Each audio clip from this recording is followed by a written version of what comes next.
Le loup de Wall Street. Vous aimeriez une demeure comme celle-ci, mais vous n'arrivez pas à payer votre loyer. Je m'appelle Jordan Belfort et je connais le secret pour devenir riche. Jordan Belfort, né en juillet 62 dans le Bronx, était un fils de 2 parents comptables. Sa mère finira avocate. On n'est pas là pour faire un cours de Wikipédia, sinon allez voir sa fiche. On est là pour comprendre et savoir pourquoi Jordan Belfort a fait ça et comment il l'a fait. Pourquoi aussi le film est très différent de la réalité. J'ai envie de vous dire, pour que ça plaise au plus grand nombre, c'est exactement ce qui s'est passé. C'est-à-dire que Jordan, alors comme on peut le voir dans le film, commence courtier à Wall Street et petit à petit, il monte Stratton Oakland. Drogue, argent, yacht, fête. Mais est-ce que le loup de Wall Street sorti en 2013 raconte vraiment la vérité? Aujourd'hui, on va démêler le vrai du faux et surtout comprendre pourquoi ce film choque autant. Ce film raconte l'histoire de Jordan Belfort, qui est devenu millionnaire et qui par la suite a tout perdu. Un film choquant, drôle, excessif, surtout basé sur une histoire vraie. Une histoire vraie, oui, mais pas à 100%. Jordan Belfort, comme certains le savent, a arnaqué des centaines et des centaines de milliers de personnes. Pourtant, son entreprise, j'arrive pas à dire le mot, a bel et bien existé. Qu'est-ce que c'est que la finance? Oui, la finance, c'est vendre, acheter... Non, ça n'a rien à voir. C'est du vent, du bluff. Dans le film, il est charismatique, drôle, fascinant, et c'est exactement là que commence le malaise. Est-ce que Jordan Belfort gagnait réellement autant d'argent? De certaine façon, oui. Il a gagné des millions et des millions d'euros. De la bonne façon, non. Ce n'est pas de la vente. En résumé, le film montre effectivement la richesse, mais pas les victimes. Est-ce que ceci était légal? Absolument pas. On se faisait tellement de fric qu'on savait plus quoi en faire. Les drogues, le sexe, la fête permanente, est-ce que aussi tout ça a existé ou pas? Ah, d'une certaine façon, oui et non. Il y a une cible avec un énorme dollar. Il lance dessus et il colle. Oui, ils sont doués pour ça, ok? Ils sont bâtis pour être lancés comme des fléchettes.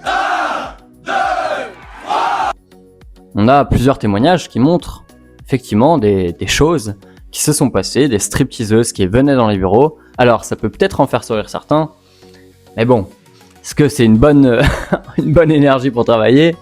C'est à vous d'en juger. Beaucoup de gens pensent que le loup de Wall Street glorifie l'arnaque. Je suis pas totalement de cet avis.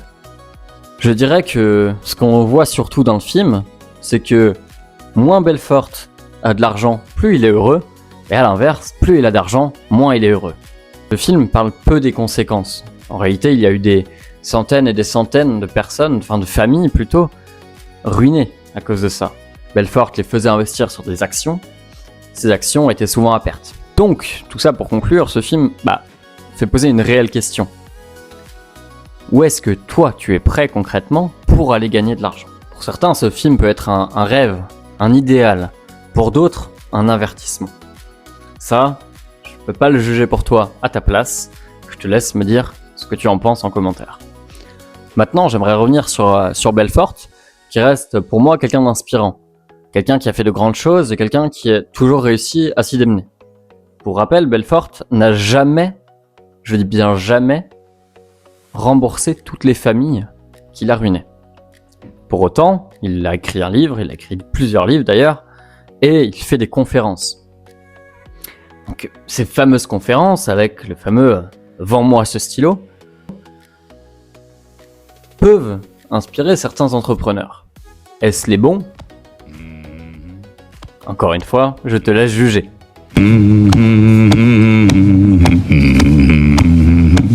Avec moi.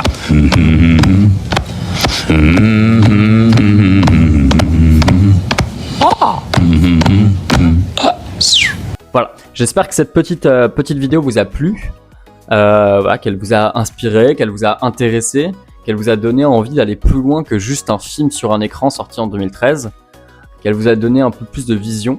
Si vous aimez du coup ce type de contenu, ce type de vidéos qui reprennent un peu les histoires vraies des films pour les mettre à la réalité et les comparer, écoutez, dites-le moi en commentaire, n'hésitez pas à vous abonner, éventuellement à mettre un petit like, à partager. Je sais que moi ça me donne un peu d'énergie, ça me donne envie d'en continuer de faire ça. Donc je vous laisse me faire tout ça, me dire votre avis en commentaire et puis on se revoit bientôt. Bye bye.